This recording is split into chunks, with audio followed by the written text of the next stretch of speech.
merveilleux, Jésus est merveilleux, glorieux.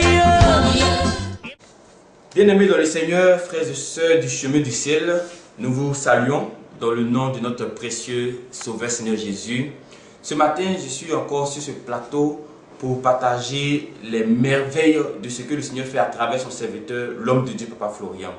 Et je suis là ce matin à ma gauche avec un grand témoignage du ministère Chemin du Ciel. Il va d'abord se présenter à vous et puis nous allons entrer dans son témoignage. Bonjour frère. Bonjour. Voilà, tu vas te présenter pour ceux qui te regardent ce matin. Bon, je me présente. Je me nomme Kofi Kwame Bertin. Ok, Kofi Kwame Bertin, grand témoignage du Chemin du Ciel. Tu vas nous dire d'abord, bon, je ne peux pas te dire comment tu as rencontré Papa Florian, parce que peut-être dans cet état-là, tu n'étais pas à 100% de tes facultés mentales. Donc tu vas nous dire un peu dans quelles conditions on t'a conduit chez l'homme de Dieu, Papa Florian. Bon, il faut dire que c'est depuis en 2010. En 2010. Voilà. C'est à la veille des examens, quand j'étais en terminale. C'est là que ma maladie a commencé. La maladie, voilà. C'était quelle maladie déjà? D'abord, ça avait commencé par un mal de ventre. C'est-à-dire, quand je suis à l'école, le mal se manifeste. Mais quand je viens à la maison, il n'y a plus rien. Il n'y a plus rien. Donc c'est comme ça que ça s'est commencé. Donc en un mot, les gens ne voulaient pas de votre réussite. C'est ça. Ok. Et puis après, maintenant. Donc après ça, bon, ça fait que les parents ont dit, si c'est comme ça, on va essayer de traiter. Donc ils m'envoient à l'hôpital pour essayer de voir, mais quand on va à l'hôpital ici, bon, on ne voit rien. On voit rien. On a fait échographie plus de 5 fois. On ne voit rien. Jusqu'à ce que je suis parti faire même fibroscopie. Mais on ne voit toujours rien. Mais le mal persistait toujours. Donc, bon, ils disent si c'est comme ça, on va passer, comme bon, on connaît en Afrique, ils disent non, c'est comme ça, ils vont essayer d'aller au village, ils vont essayer de voir. On est parti au village, bon. Malgré les médicaments, comme ils donnent le médicament, le mal s'empire toujours. D'accord. Voilà. C'est-à-dire que vous avez toujours des douleurs au niveau du ventre. Oui. Malgré les fibroscopies, les scanners, malgré aussi le village, il n'y a pas de solution. Maintenant, qu'est-ce qui se passe encore? Donc, après le village, je suis revenu sur Abidjan. On m'a envoyé dans une église céleste. Bon, je priais, mais ça n'allait pas. Et c'est là, par le biais d'un grand frère, c'est le grand frère là qui avait connu l'homme de Dieu. Et puis il m'a demandé que je vienne chez l'homme de Dieu. Quand on était à Port-Boulogne, dans le sable. Voilà. C'est là que j'ai rencontré l'homme de Dieu. Il faut dire que bon, c'est d'abord l'eau. La première fois où j'ai bu l'eau, j'ai senti qu'il y avait une différence entre l'eau que je buvais, que je bois d'habitude. L'eau que tu bois d'habitude à la maison, voilà, avec l'eau que tu as pris chez l'homme de Dieu. Voilà. D'accord. J'ai senti qu'il y avait une différence. Et la différence, ce n'était pas au niveau forcément du goût, hein? C'était certainement au niveau de ce que vous ressentiez quand tu... C'était ça. Comment tu te ressentais bien en fait. Oui, j'ai senti, c'est quelque chose, je n'arrive pas à l'expliquer. J'ai senti qu'il y avait quelque chose. J'ai senti quelque chose. Voilà. Donc après ça, j'avais pris le lait et le même jour-là, je me suis endormi et à mon réveil, j'ai senti que tout ce qui était sur moi était sale. Voilà. Ce que j'ai constaté aussi dans la maladie, c'est-à-dire mes habits que je ne portais plus là, au lieu de porter les habits neufs que j'avais l'habitude de porter, je laisse ça maintenant, c'est ce qui est sale là, j'ai commencé à porter. Ça c'est ce que la maladie a entraîné. Voilà. C'est-à-dire que ça partait maintenant vers une dépression, vers une folie. C'est ça. Jusqu'au point que souvent même je suis là, et c'est ce qui aujourd'hui me permet de comprendre un peu ces gens qui ont la folie. C'est-à-dire, je peux être là, et puis il y a une voix qui te passe par, que tu reçois par l'esprit. C'est il peut te dire, va à ma courir comme ça, et puis tu obéis. Même étant tu es en train de marcher, toi tu sens que tu es fatigué, mais tu ne peux pas. Quelle que soit la distance, tu sens que tu es fatigué, tu souffres. Comme l'impression qu'il y a quelqu'un qui te pousse. Voilà. Et ça, c'était un autre monde. Ouais, c'était un autre monde. Ça, c'est...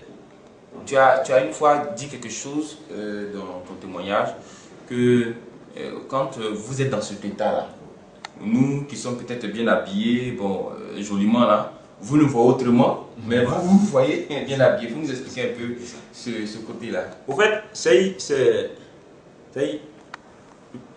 l'esprit c'est l'esprit de folie là qui te rend. C'est comme si lui, c'est quand tu es mal habillé, c'est quand tu es sale là.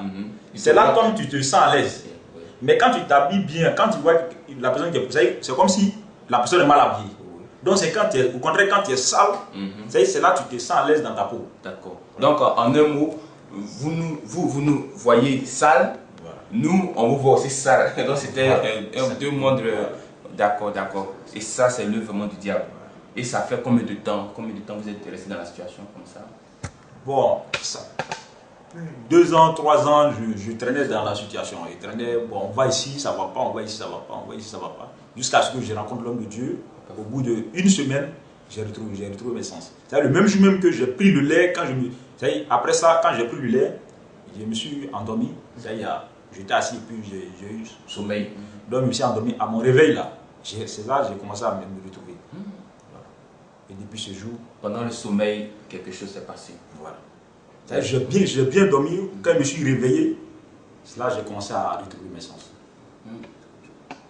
D'accord. Mais ce mal-là ne vous a pas conduit à commettre des gaffes, hein, parce que souvent, ceux qui sont dans cet état-là, on le voit souvent peut-être dans la rue, totalement nus. Souvent, on arrache certains biens de ces personnes-là. Mais vous, ça ne vous a pas conduit là-bas? Non. Bon, là, ça ne m'a pas conduit là-bas. Mais ça me faisait marcher. C'est-à-dire que je peux partir comme ça. Même la nuit, même à 22 h.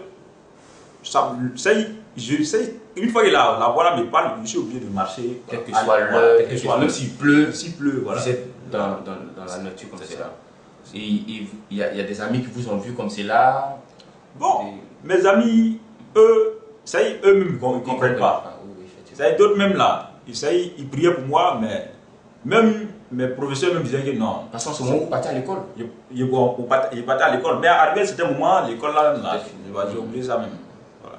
Donc, mais il y a des amis, bon, ils disent non, dans ton cas là, c'est pas normal. Il y a des professeurs même, bon, comme ça. Donc, c'est ce qui a fait même que, bon, côté école là, je ne partais plus, donc j'étais même comme ça, je marchais. Voilà. D'accord. On essaie un peu de s'imaginer l'étape tragique de cette vie-là que tu as traversée. Vraiment, c'est pas facile. Et aujourd'hui, comment tu te sens? Et puis, dis-nous un peu comment les gens ont pris la nouvelle de ta guérison. Aujourd'hui, bon, je me sens à l'aise dans ma peau. Depuis 2010, 2011. Tu as dit que ça fait 2 ans que tu étais dans la maladie. Voilà. Et depuis quand tu as pris la guérison? C'est en 2011. Et aujourd'hui, ça fait 5 ans. 5 ans, tu ne ressens plus rien, non, pas de séquelles, non, pas de tout se séquelles. passe bien. Tout se passe bien. D'accord. Tout se passe bien. Effectivement, on peut le constater nous-mêmes. Voilà. D'accord. Par là, tout se passe bien, tout se passe normalement. Je me retrouve correctement. Mes sens, tout. Mais si me pose une tête. Effectivement. Voilà. Non, mais on le voit parce que la guérison, elle est palpable, elle est authentique. Et ce n'est pas le seul cas. Il y a des personnes comme ça que Dieu a enlevées dans la mort à travers l'homme de Dieu, Papa Florian, et les a envoyées à la vie. Certaines personnes qui l'ont enlevé dans le chômage, il les a envoyées au mariage, du moins au travail, d'autres du célibat au mariage. Et toutes ces choses-là vraiment se font au chemin du ciel. Mais ce que je voulais signifier quelque chose, c'est qu'il faut savoir qu'il y a la puissance et puis il y a la puissance. Effectivement. Ça y est? Parce que tu es parti dans plusieurs voilà. endroits. C'est ça. C'est ce que je voulais signifier. Je suis parti même dans des lieux où même les parents m'ont envoyé dans des lieux où quand même tu arrives même là, c'est des mystiques même. Mais malgré tout ça là, je n'ai pas retrouvé la guérison. Et c'est chez l'homme de Dieu que j'ai retrouvé la guérison. D'accord. Donc ce côté-là, des personnes, des mystiques qui étaient renommées pour leur pouvoir, ils ont retrouvé pour que voilà, je retrouve la santé, mais malgré tout ça là, je n'ai pas retrouvé la santé. Et c'est lorsque je suis venu chez l'homme de Dieu, même pas 1 semaine, j'ai retrouvé la guérison. Donc je rends à Dieu. Amen, amen. Vraiment, je suis dans la joie pour ce témoignage. Je voudrais dire également aux frères et sœurs, aux papas, aux mamans qui nous suivent, de rester accrochés. Quand Dieu décide, il le fait. Voilà, tout simplement, il faut chercher à lui plaire, il faut s'accrocher à lui véritablement, et chacun attend son heure de visitation. Et aujourd'hui, de 2011 jusqu'à 2016, 16 aujourd'hui, tu te sens parfaitement bien et nous disons merci à Dieu. Merci aussi à son serviteur. Donc tu vas nous donner ton mot de fin. Qu'est-ce que tu peux dire à tes frères, à tes soeurs, peut-être aussi qui traversent des situations? Bon, c'est le conseil que je veux donner à tous ceux qui m'écoutent aujourd'hui, c'est que Dieu, le Papa Florian, il est vivant. Il est réel. Et c'est ce qui fait aujourd'hui même que si souvent je travaille des trucs, je sais où je suis quitté, je sais ce que j'ai traversé et je sais ce que je suis devenu aujourd'hui. Amen. Amen. Et puis, pour ne pas te couper la parole, je voudrais dire quelque chose parce que je remarque pas mal de personnes qui viennent du chemin du ciel. Et parmi ces personnes, tu es l'une des personnes qui m'impressionne beaucoup. Parce que quand il vient, ça je le dis, c'est moi dans le témoignage, hein, je le dis, quand il vient, il a un endroit spécifique de la salle où il s'assoit, il prend son lait, après sa prière, il s'en va.